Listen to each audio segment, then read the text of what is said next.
A sharp political exchange and protests in Hyderabad over 400 acres of land in what is known as the Kancha Gachibowli area, in which the Revant Reddy government has proposed to put on auction to build an IT park. When earth movers were brought into the area to clear the land on Sunday, over 100 students protested and 50 of them were taken into custody. But the protesting students alleged that the land belonged to the Hyderabad University and that the construction there would affect the rock formations and lakes. The government was categorical in reiterating that the land did not belong to the university and belonged to the state government. It stated that the state had reclaimed the land from a private company in 2004 and that even the Supreme Court in May 2024 had upheld the state's ownership of that land. The BRS, however, was unrelenting and has launched a campaign even demanding a response from Rahul Gandhi on the issue. Listen. Congress party सरकार तेलंगाना की वो auction करना चाहते हैं। Auction करके real estate companies को ये land देना चाहते हैं लोग, इसलिए स्टूडेंट्स लगातार आंदोलन कर रहे हैं सेंट्रल यूनिवर्सिटी के सभी मिलकर। उस आंदोलन को कुचलने के लिए कांग्रेस पार्टी सरकार पुलिस को यूज करके उनको अरेस्ट करना, लाठीचार्ज करना, केसेस लगाना, ये सब कर रहे। बिल्कुल ये अनडेमोक्रेटिक सिस्टम है। कांग्रेस सरकार, मैं स्वयं मुख्यमंत्री को चिट्ठी लिखा हूं इस एक्शन को रोकने के लिए। Well, Union Minister Kishan Reddy there speaking, but remember, two very factually different statements on that story. The government, as I mentioned, has categorically reiterated its ownership and clarified on all the issues that have been raised by the opposition and the protesters. The concerns then raised by the protesters, are they genuine or just political in nature? Joining us this evening, environmental activist Shivani Upadhyayula, one of the students who protested there from the ABVP, Balakrishna Kanukati, and also political analyst Shyam Prasad Meka. I believe my colleague Uma Sudhir is also there with us this evening. Uma, if I can come to you first before I can go to the guests, very briefly put this controversy in a nutshell for us, because there are two factually contradictory statements being made. The government categorical about ownership, whereas the BRS taking on the state government over that proposed project.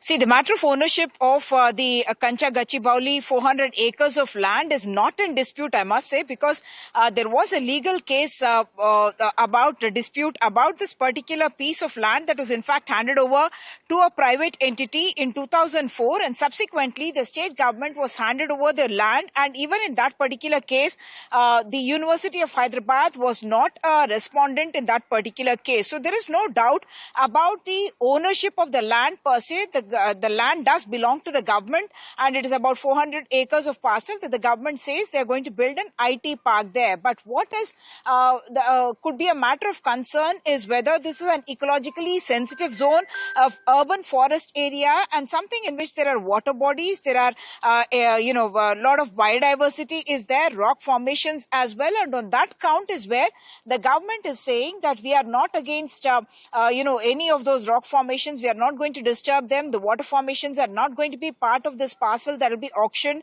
and developed as an IT park, and we are very sensitive to the microclimate of that particular area, and that's the reason why we are going to take all the necessary precautions. So whether that does happen in letter and in spirit, that is something that we have to wait and see, because there are apprehensions that a lot of the green lung of that area may be cut down with all those earth movers being brought in. The apprehensions had grown big, and that's the reason why the students had gone over in big numbers. I must point out there's a school of economics that is part of the University of Hyderabad that's built in this parcel of land, but that again is something that the government says will protect.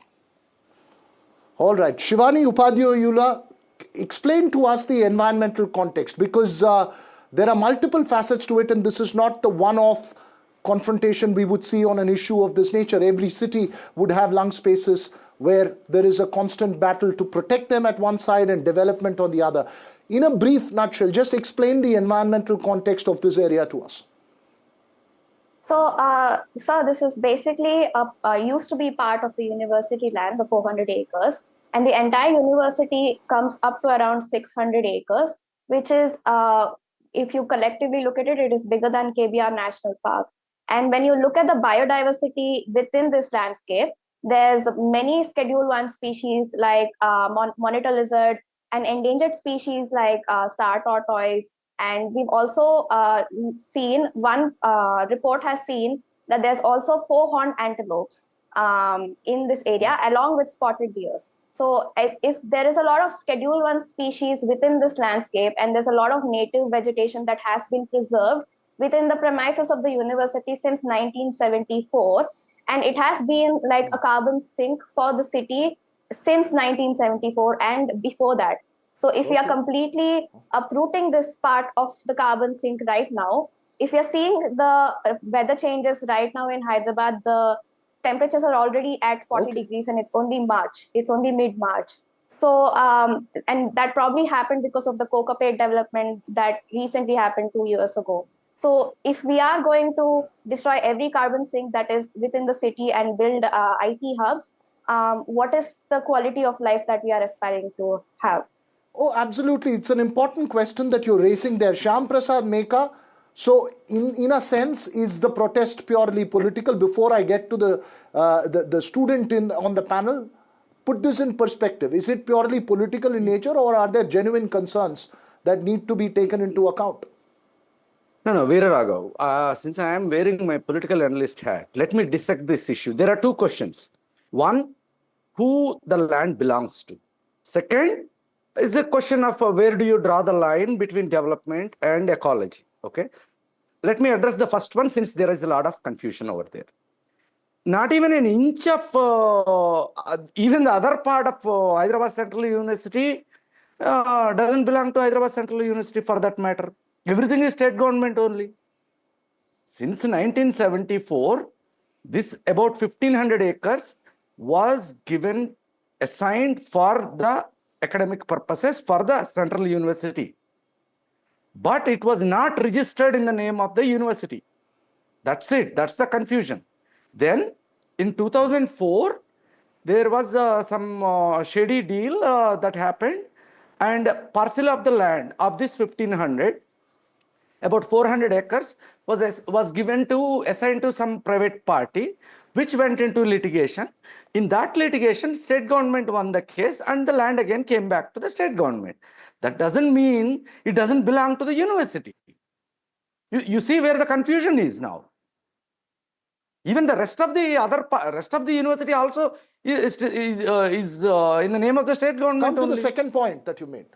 No, come to the second point then you made. Yeah. So the second point is, where do you draw the line between development and ecology? So you need to discuss with the stakeholders if you want to do something like big like this. I think even the NSUI, the student wing of the Congress party, has reacted adversely to this. Why wasn't Congress party even talking to their frontal organizations before taking some calls? That's a serious issue. Okay, finally, whatever might happen, but the democratic process need to be adhered to. The stakeholders are not involved. Who are you discussing with? You can simply dream up and come up with something. Okay, so you're saying that the due process of consultation did not go through, while the ownership is with the state government. This due process of consultation, due process of understanding must have gone through quickly. Yes, no. Yes, state government. Yes. But this entire thing belongs to the university. Just because it's in the name of the state government, they can take the entire university down then. Balakrishna, respond to that. Is it one section believes that the protests that have been playing out are purely politically motivated and not something of genuine concern for the environment or that area? How do you respond to that? Namaste, I am Balakrishna, the National Convener for Central University's works of Akhil Bharatiya Vidyarthi Parishad. See, I've been on this campus for quite some time. I did my master's from here. I'm doing my PhD here. Way back in 2020 also, ABVP Karyakartas have been arrested, have been illegally detained for the same purpose. Now, one of the panelists was saying that this land is owned by the state government. One simple question: if it is owned by the if it is owned by the state government, then why was it within the premises of the university boundary wall. Way back in 1974, when this land was given to the university, there was a boundary wall that has been put forth. Now, even today, the boundary wall is clearly there. Now you are mentioning that shady deal that happened in way back in 2004. Now, when the shady deal happened, was there a clear demarcation of that land done?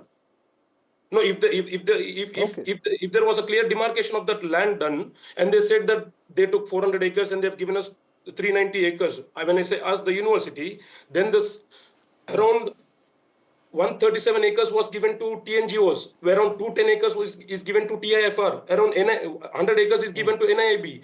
Where is this land given from? Now, for example, I'll tell you, there's A and B.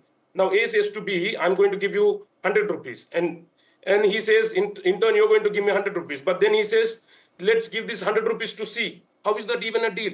Who's given this land? When you have given the land, was it the university that gave the land to TIRF, NIAB, and TNGOs? Now, if that argument is right, then the whole argument that the land was given to IMG Bharat Academies by the then state government is invalid. And it is shameful. Okay. It is utterly shameful to say that Revant Reddy says that there is no deers, no lions, no deer, there are just cunning foxes. It is absolute absurd statement. Now you look at Revant. All right, we will have. There are two. Let me Unfortunately, just a quick important remark. Bhatti Vikramarka, the Deputy CM of Telangana, is an alumni of this university. Sridhar Babuji is an alumni of this university. Don't they know the rich flora and fauna of this university? Okay, there are multiple points that you have raised. If the land belongs to you, why have you put over hundreds of JCBs overnight, illegally detaining our karyakartas? One of our karyakarta, Rohit Bond, has been illegally detained, thrashed brutally.